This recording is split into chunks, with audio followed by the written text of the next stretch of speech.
আসসালামু আলাইকুম। আজকের বাংলা নিউজে আপনাকে জানাচ্ছি স্বাগত। এখন শুনবেন সংবাদ শিরোনাম। আমাদের সংবাদটি যদি ভালো লাগে লাইক কমেন্ট শেয়ার দিয়ে জানিয়ে দিন আপনার মতামত। 12 তারিখ বাক পরিবর্তনের দিন জানিয়েছেন জামায়াত আমির। নির্বাচনকেও বন্ধ করতে পারবে না, দেশের মানুষ জেগে উঠবে জানিয়েছেন মির্জা ফখরুল। প্রবাসীদের ভোটে কারচুরির সুযোগ নিয়ে জানিয়েছেন ইসি মোহাম্মদ সানাউল্লাহ।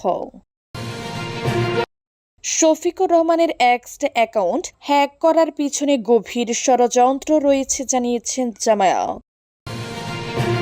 জামায়াত আমিরের নারী বিদ্বেষী পোস্টের 9 ঘণ্টা পর আইডি হ্যাকের দাবি কতটা যৌক্তিক, প্রশ্ন বিএনপির। পটুয়াখালীতে নূর ও মামুনের সমর্থকদের মধ্যে সংঘর্ষে আহত 15। 12 তারিখ বাক পরিবর্তনের দিন জানিয়েছেন জামায়াত আমির। জামায়াতে ইসলামের আমির ডাক্তার শফিকুর রহমান বলেছেন, জাতি কঠিন বাঁকিয়ে দাঁড়িয়ে আছে। 12 তারিখ বাক পরিবর্তনের দিন আল্লাহ তাআলার গোলামি যারা করে তারা কালো মেঘ দেখলে ভয় পায় না। রবিবার বেলা 12:30টার দিকে শেরপুরে নির্বাচনী জনসভায় তিনি এসব কথা বলেন। তিনি আরো বলেন, আমরা এমন একটি দেশ চাই যেখানে তুচ্ছ শান্তির জন্য হানাহানি হবে না, নোংরা ঘটনা ঘটবে না। রাজনীতির নাম যদি মানুষ খুন হয়, সে রাজনীতি আমরা ঘৃণা করি। এদিকে গত 28 জানুয়ারি বিএনপি জামায়াতের সংঘর্ষে শ্রীবর্দী উপজেলা জামায়াতের সেক্রেটারি মাওলানা রেজাউল করিম নিহত হয়। আজ দুপুরে রেজাউল করিমের কবর জিয়ারত করেন জামায়াতের আমির ডাক্তার শফিকুর রহমান। নির্বাচনকেও বন্ধ করতে পারবে না, দেশের মানুষ জেগে উঠেছে জানিয়েছেন মির্জা ফখরুল। বিএনপির মহাসচিব মির্জা ফখরুল ইসলাম আলমগীর বলেছেন, নির্বাচন বানচাল ও ভণ্ডর করার জন্য কিছু লোক সবসময় চেষ্টা করে, তবে এবার নির্বাচন কেউ বন্ধ করতে পারবে না, দেশের মানুষ জেগে উঠেছে, তা কেউ ঠেকাতে পারবে না।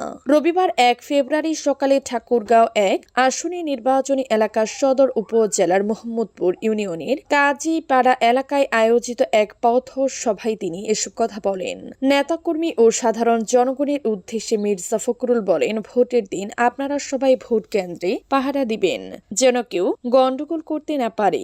হিন্দু মুসলমান সবাই মিলে নির্বিঘ্নে ভোট দিতে পারে, সেদিকে খেয়াল রাখবেন, কেউ যেন দুষ্টামি করার সাহস না পায়, সে বিষয়ে সতর্ক থাকতে হবে।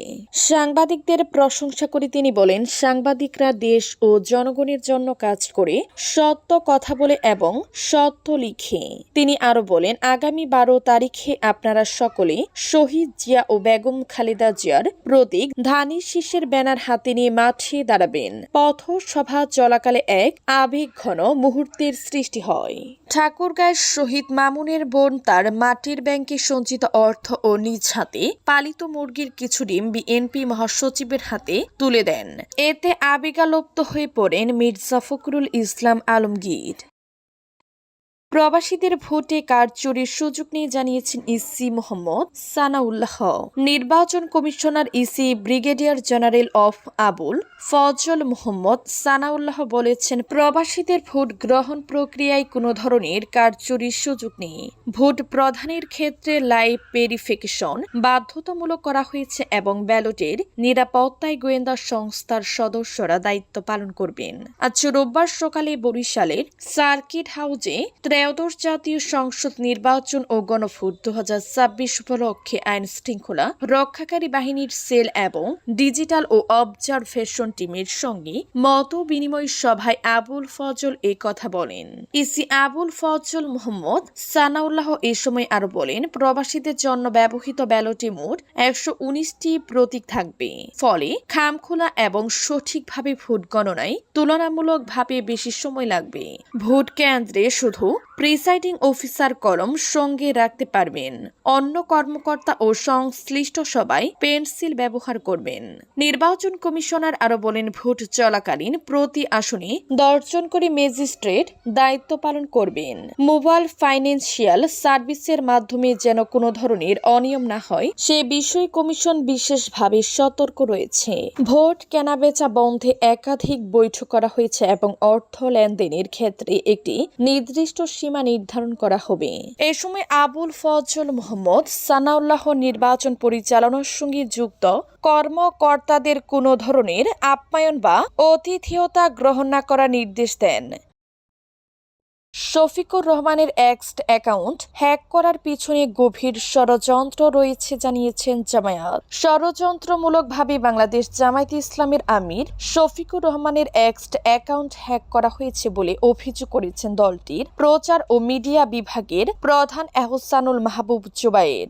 আজ রোববার দুপুরে রাজধানীর মগবাজারে জামায়াতের কেন্দ্রীয় কার্যালয়ে এক জরুরি সংবাদ সম্মেলনে এহসানুল মাহবুব জুবায়ের বলেন, জামায়াত ইসলামের আমির শফিকুর রহমানের এক্স অ্যাকাউন্ট অত্যন্ত ষড়যন্ত্রমূলকভাবে কে বা কারা হ্যাক করেছে। জামায়াতের তথ্য প্রযুক্তি দল এ বিষয়ে খোঁজখবর নিচ্ছে। কারা এ কাজ করেছে সেটি জানার চেষ্টা করছে। যারা জামায়াত আমিরের এক্স অ্যাকাউন্ট হ্যাক করেছে তারা কয়েকদিন ধরে এ প্রস্তুতি নিচ্ছেন বলেন তিনি। জামায়াত নেতা আরো বলেন, এখানে একটা গভীর ষড়যন্ত্র আছে।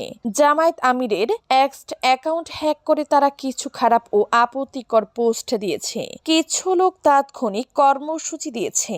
জামায়াতের আশঙ্কা এই কাজের সঙ্গে বিশেষ একটি দল বা তাদের সাইবার টিমের কিছু চক্রান্ত ও ষড়যন্ত্রকারী জড়িত আছে। নারী বিদ্রোহী পোস্টে 9 ঘণ্টা পর আইডি হ্যাকের দাবি কতটা যৌক্তিক প্রশ্ন বিএনপির। বিএনপি নির্বাচন পরিচালনা কমিটির মুখপাত্র মাহুদি আমিন বলেছেন, জামায়াত ইসলামের আমিরের এক্সটি পোস্ট দিয়া এক অ্যাকাউন্ট হ্যাক করে যাওয়া দাবি করা নিয়ে সংহত কারণে প্রশ্ন উঠে।